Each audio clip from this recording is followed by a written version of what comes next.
On July 30th, 2018, a private equity executive named Bill McGlashan had a phone call with a college counselor named Rick Singer about how to get his child into USC. Singer was explaining to McGlashan that he could help his son get in via the football team. The problem was that the kid in question not only didn't play football, but his school didn't even have a football team. Not to worry. Singer said he could fabricate a private football education. I'm going to make him a kicker/punter, he said. I'll get a picture and figure out how to Photoshop and stuff. McGlashan laughed and said, he does have really strong legs. He didn't know it at the time, but Singer was working with the feds. The call was recorded. McGlashan pled guilty to wire fraud and served 3 months in prison. Parents will do anything for their kids.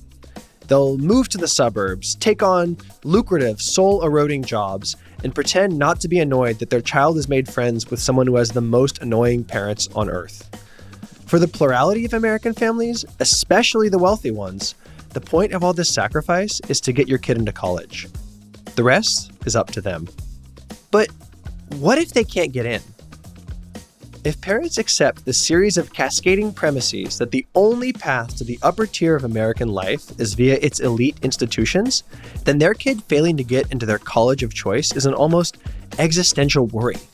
What possible social mobility can there be without a degree from Yale or Georgetown?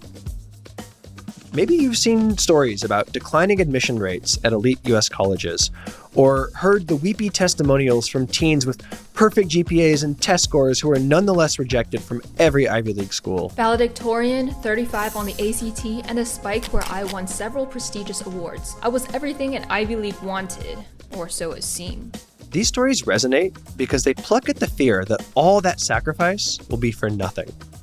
They speak to a fear that the last dregs of the American dream are drifting away on the tide, inaccessible even to those who deserve them. The cynical anti-affirmative action case made by many of these people can be easily diagnosed, though it's a little trickier to contend with their larger point.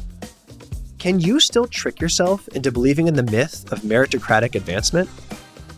I'm Patrick Redford, and this is Only If You Get Caught, the show about breaking the rules. This is a story about people who understand that the game is rigged and who recognize that the only way to win is by cheating. It's a very funny story, though behind the poorly photoshopped fake water polo photos and hilariously goofy mechanics of the scheme, there's something much darker. It's a story of scammers scamming scammers at the frontier of the class war. This is the Varsity Blues scandal. Patrick, it is our last episode of the season. Are you going to make cheat sheet in 1 minute? You mean, am I going to make cheat sheet in 1 minute for the first time this season? You are talking like an honest man, and that is not what we're doing here. You have made it every single time. That was a trick question. That's true. I mean, it's like 1 minute, I feel like, is a sort of arbitrary way to measure this amount of time. So it's all good. But this time is going to be very brief. All right. I've got my stopwatch. Mm-hmm. I'm going to count you down. 3, 2, 1, go. Okay, welcome back to Cheat Sheet. The first question is, who cheated? It's a bunch of parents, including some actresses, a bunch of rich people living mostly in California, but all around the country, who benefited theoretically themselves, kind of, but also their children, because they got to go pretend to play like tennis at Georgetown or whatever, and like go to a school they didn't really qualify for academically. Who's the arbiter? That'd be the United States of America government, Justice Department. The rule supposedly broken: can't do wire fraud, can't do mail fraud, can't like have someone go pretend to take an SAT for your child at like some testing center. You can't pretend to play water polo and have this guy like Photoshop a hat onto you with your face all blurry and then be like, look, he plays water polo. What are the stakes? That's the real question. It's like the future of all of these kids and like their parents having this worry about like, man, they're not going to be able to live a good life and like replicate our family's class position unless they, again, go pretend to play fencing for Harvard. Otherwise, they're screwed and they'll have to go to community college, which is like a totally fine way to be. And you can turn out I'm totally going over a minute, but we'll get into it. God damn it. I was on such a good roll there. You were. That was 1 minute and 15 seconds. And like, truly, you would have made it if you were not like Patrick verbose Redford.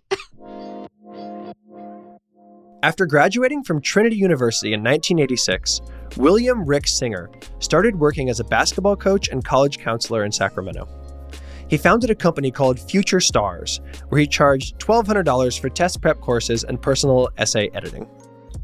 He quickly became the area's go-to counselor for parents who wanted help getting their kids into college. Singer sold Future Stars in 1998, the same year he was fired from his job as a basketball coach for undisclosed personal reasons. In 2007, Singer got back into admissions counseling. This time, he founded another business called the Edge College and Career Network, better known as The Key. He also founded the Key Worldwide Foundation, which was nominally a charity that helped fund after-school care for needy children and dental care for children in Cambodia. The Key did not do either of those things, though they did help a lot of parents get a lot of kids into a lot of schools, legitimately and illegitimately. Singer offered SAT prep courses, and he helped edit personal essays. He worked with students to make their applications shine, and he reassured parents that he knew what he was doing. All this extra help was expensive.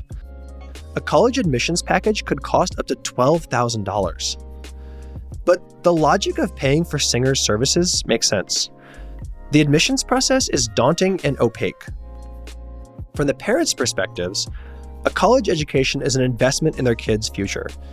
It's probably worth spending a few $1,000s to maximize their chances of getting into the best school they can. The U.S., we actually have a very decentralized higher education landscape as well as higher education admissions.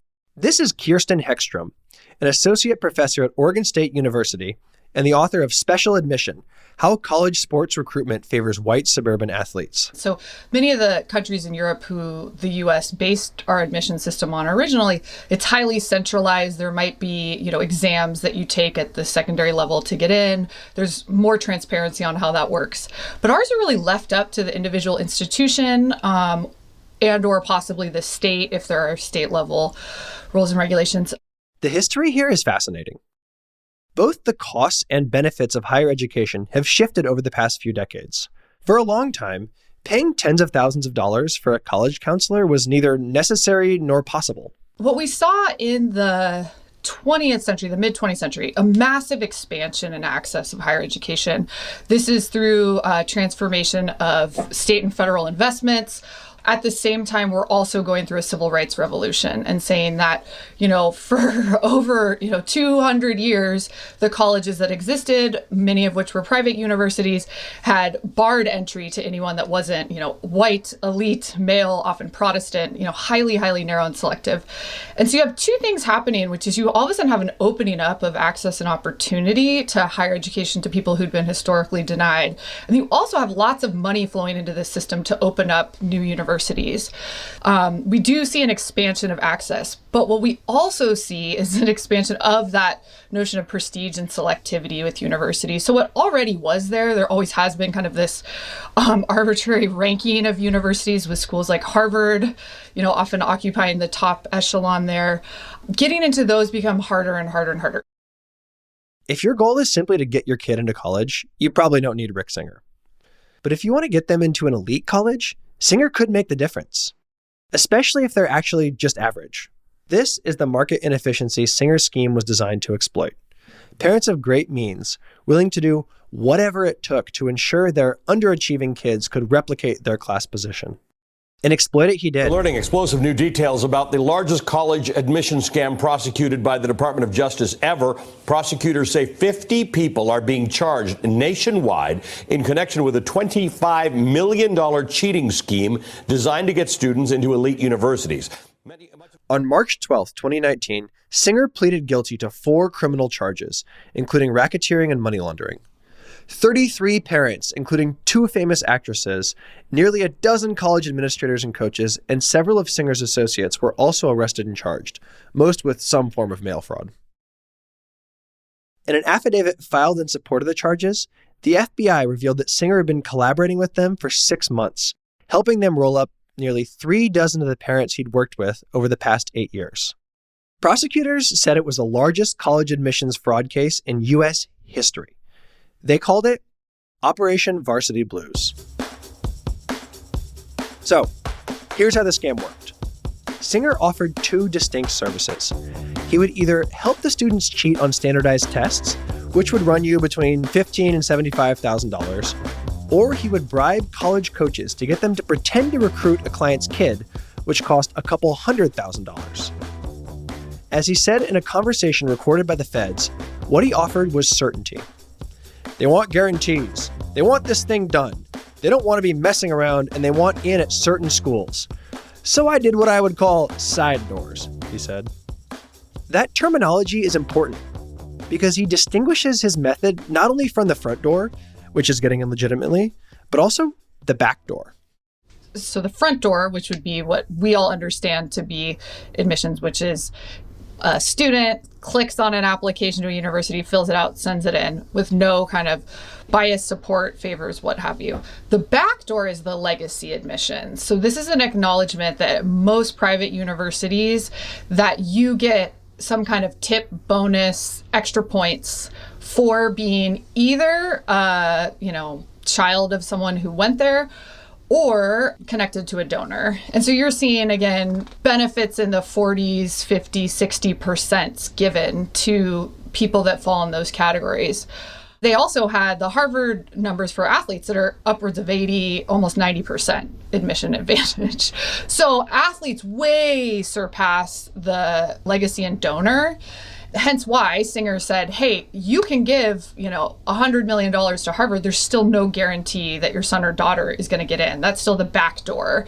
If we can get the Harvard tennis coach to put you on his roster, you're guaranteed in. We know this has happened. Harvard rarely overturns a coach's decision if they kind of meet these very, very minimum academic marks. The prosecutors try to say, hey, the fact that there is $400,000 exchanging hands to get someone onto the Georgetown tennis team, that's what's illegal, because there's a point in time bribery that's occurring. But if you pay $400,000 over 18 years to develop that tennis talent, that's not illegal.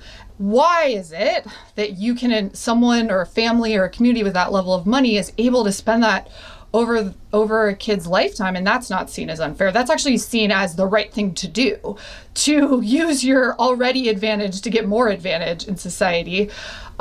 Yet we are focusing on this one act of bribery as that's the true corruption of the system, that this other system is working fine and fair, nothing to see here. It's okay if you're spending hundreds of thousands of dollars throughout the life course to get a kid into a university. Singer's clients, in other words, couldn't afford the legitimized form of corruption powering elite schools. If you're rich, but not quite rich enough to buy Harvard a new library in exchange for your lazy kid getting admitted, you end up going to Singer. You can read the Singer system as a form of class war, fought on behalf of the nouveau riche against the aristocracy. We'll get to that, but first we have to explain what made him so effective.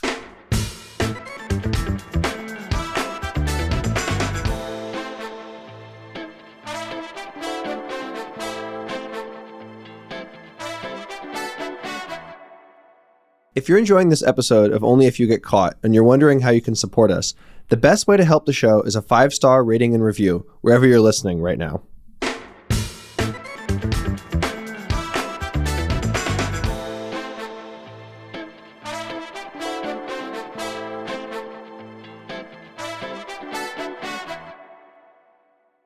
Singer would get the parents to go through the process of certifying that their child had a learning disability of some kind, which often involved working with hand-picked psychologists who would sign off on anything.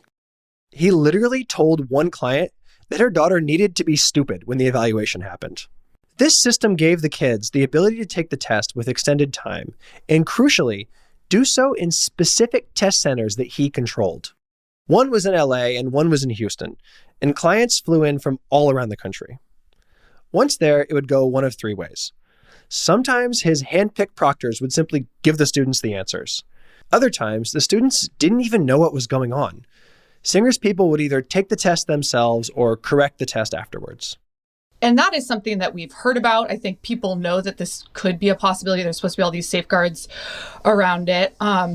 But again, the scale of it, the amount of testing centers he had access to, the amount of coordination involved. The affidavit is full of parents expressing worry, not that they'll get caught, but that their kids would find out what was happening. All of this drew plenty of suspicion, but nobody seemed super worried.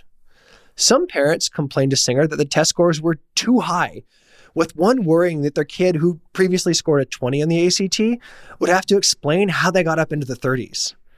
Several guidance counselors raised an eyebrow at students suddenly getting diagnosed with convenient learning disabilities and flying across the country to take the SAT. Actress Felicity Huffman alerted Singer to one such counselor poking around by emailing him, "Ruh-roh," which again underscores that nobody involved thought they'd get caught.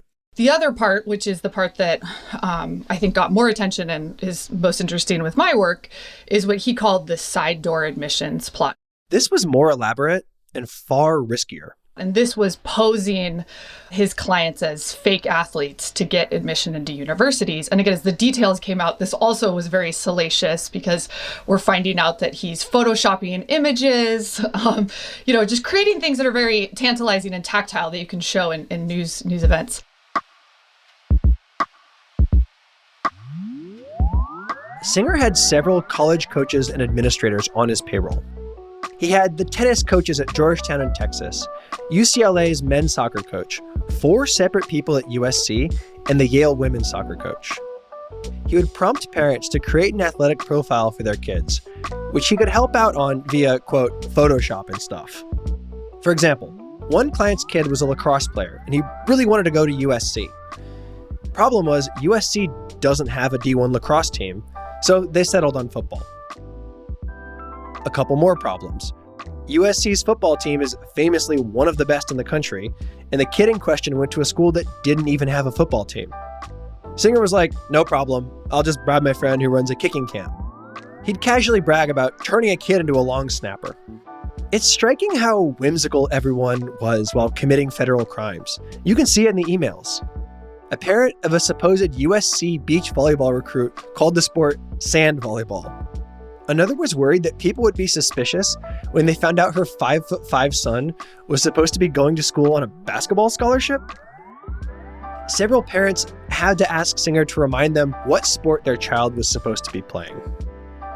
Singer had a deal with the USC water polo coach, so while he often funneled kids through him, he had to walk clueless parents through what water polo was. In one deal, a dad sent Singer a photo of his son, a supposed water polo savant. Except he was standing on the bottom of the pool, so his body was way too high out of the water. A couple of parents simply found photos of other people playing water polo and blurred out their faces. One parent expressed concern that their kid would actually have to play water polo, which would expose them as a fraud. Once they got into school, Singer advised them to keep up the charade long enough to get established, and then fake a long-term injury and eventually quit the team. Occasionally, administrators and admissions people would poke around, and Singer would have to have his contacts run interference. In the spring of 2018, the Fed started looking into the scheme. Singer tried to warn some of his clients, but he ended up fully cooperating by October 2018. You've probably seen the documentaries. He called up the many parents who'd paid him to cheat their kids into school under the guise of getting their story straight. He would tell them that the Key Foundation was being audited by the IRS. Singer would try to assuage their worries, telling them it was all standard stuff and that they didn't need to panic. He would then very blatantly ask them things like, "So, just to get things straight, you paid me $150,000 to get your daughter into USC on a fake rowing scholarship, right?" And the parent would agree that they had. 6 months later, the FBI had what they needed to charge all 50 people. Singer was sentenced to 42 months in prison. He was also ordered to pay $10 million in restitution to the IRS and forfeit another $8.7 million. Most of the parents were sentenced to a few months in prison, as were Singer's helpers and the coaches and administrators. Felicity Huffman was sentenced to 2 weeks in prison, while Lori Laughlin went down for 2 months. Her daughter, the influencer Olivia Jade, took a 9-month hiatus from posting, then got back into the swing of things. She also left USC, though she admitted she was mostly there to hang out. I don't know how much of school I'm going to attend, but I'm going to go in and talk to my deans and everyone and hope that I can try and balance it all. But I do want the experience of like game days, partying, I don't really care about school, as you guys all know. We have answered the question of how the Varsity Blues scandal went down. A much more interesting question, and a trickier one to answer, is why? Yeah, sure, parents will sacrifice for their kids, yada, yada, yada. But there's a big difference between paying for violin lessons and doing something that'll land you in federal prison. Something you start to notice when you read through the Varsity Blues case files is that every parent's occupation is listed. And most of them are relatively big time. They're venture capitalists and CEOs. They own vineyards and casinos. They're rich, but they're a different sort of rich than the type of people who can afford to buy in without running afoul of mail fraud laws. This is new money, not old money. The desire for your child to break into elite circles and perpetuate your familial position may be universal among rich people, but access is not. That is a key to understanding the Varsity Blues scandal. It's class war, not between the rich and the poor, but between the rich and the ultra-rich. There's something in the American ethos where we just know that Harvard means something, that it has set itself out, that there's something distinctive about it. And many of us can't even put it into words. That just shows the level at which Prestige operates. It sets people apart in especially their life after college. When you have Wall Street banks saying, we're only going to hire people that go to Harvard. How arbitrary is that? That's not merit-based. That's just saying that it matters to them to have access to that, elite network of people. And so that continues to create Harvard's exclusivity because you have these other segments of society vesting it with prestige. Having different rules for who is and isn't allowed to buy an Ivy League degree seems straightforwardly unfair. And while it is, it only scratches the surface of a larger structural unfairness undergirding the entire system. Poke around the finances and large-scale investments of elite institutions, and you can very easily come to the same cynical conclusions that I have. That the real product on offer from exclusive elite schools is not their education, but their exclusivity. Put in simpler terms, the value of a Yale degree is less the brilliant, unique insights only available to people in those specific classrooms, and more the permanent status marker of being Yale material. Their product isn't education, it's scarcity. The Harvard Endowment Fund is worth $56.9 billion, which is more than the annual GDP of Jordan. It is the oldest continuing corporation in the Western Hemisphere. That 56 billion number is an underestimate, as it doesn't account for the university's extensive real estate holdings. The nominal purpose of that fund is to seek margins and use the money to keep Harvard going, though more than 70% of the fund is tied up in private equity and hedge fund holdings. Given the financial heft we're talking about here, it starts to seem like teaching classes is more of a necessary piece of marketing that the Harvard Endowment has to do in order to perpetuate itself. I'm using Harvard as an example because they represent an extreme of a widespread and large-scale reality of elite education in the US. When University of California grad students went on strike a few years ago, their main gripe wasn't necessarily that they were underpaid, but that the rent was too damn high. That might seem unrelated, but the UC system makes a ton of money as a rental landlord, essentially weaponizing the value of their own degrees to wring their students dry. It doesn't make sense to think about higher education, especially at private schools, as a service or a right. Rather, it's a product on sale to consumers, one that often requires the buyer to go into 5 figures of debt. Ironically enough, the big result of Varsity Blues was a landmark California law theoretically banning legacy admissions at private schools. I say theoretically because those schools were able to defang the bill. At one point, they would have been subject to stiff financial penalties for violating the law, but they threw their weight around and not only got that language removed, the colleges themselves now get to self-report whether or not they're in violation of the law. A Stanford law professor, in an interview with his own school's website, said universities should simply not follow the law, calling legacy admissions absolutely central to the fundraising model in which universities rely. College stopped being about any kind of intellectual development a long time ago. And once students and parents and the schools themselves internalized that, they came to reasonable conclusions about how to conduct themselves. At least in my short lifespan in higher ed, this feels the most precarious time. We have to get costs down. Like, we can't be in this ever spiraling costs where tuition is getting more and more and more and more and more expensive for students. That, that is also a crisis we need to take seriously. And so recognizing that there is a ceiling on it, and at a point it's going to be so unaffordable that we are going to put ourselves out of that business. Maybe it shouldn't be a surprise that college students themselves have figured out that cheating is the only way to operate on campus. The next development in this lineage of cheating is the widespread use of LLMs by college students to cheat their way through school without having to really learn anything. Story after story has detailed the way many college students are farming out basically all critical thinking capacity to ChatGPT and its competitors. And while I find that depressing and scary, I also see it as a logical response to a faulty system. If the schools themselves accept the premise that they're hedge funds that happen to teach a few classes, gateways that exist not to teach people skills they will use to work, but rather to rubber stamp them with a degree, then it makes grim sense to grift your way through. You can make a moral case against using AI to write all your essays, but it's much trickier to make an argument based on the supposed purity of the system being corrupted. As for Singer, he was released from prison in August 2024.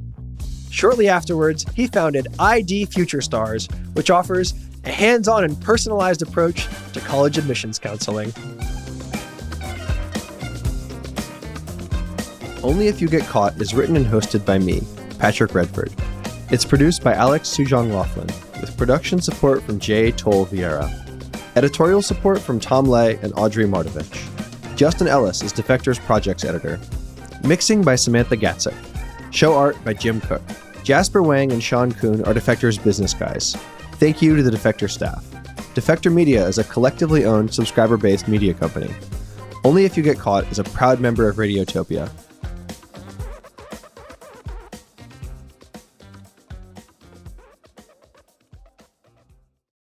Radiotopia. From